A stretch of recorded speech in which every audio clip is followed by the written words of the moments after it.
Playing the classic Secret Santa game involves having all participants write their names down and anonymously draw a recipient's name from a hat, ensuring they don't select their own name.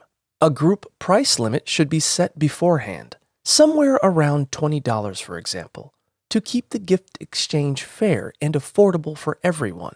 Once a gift-giving date is established, participants should purchase and wrap a thoughtful, personalized gift for their secret person, allowing at least a week for shopping. On the day of the exchange, gifts are revealed, and whether you receive your gift directly or participate in a guessing game, it's good to express gratitude that goes deeper than a simple thank you. For long-distance groups, setting up an online exchange using websites like Elfster or a free Secret Santa generator, such as sneakysanta.com or myregistry.com, makes organizing and name-drawing easier, often allowing for anonymous messaging and wish list sharing to help in selecting the perfect gift, which is then shipped to the recipient's address.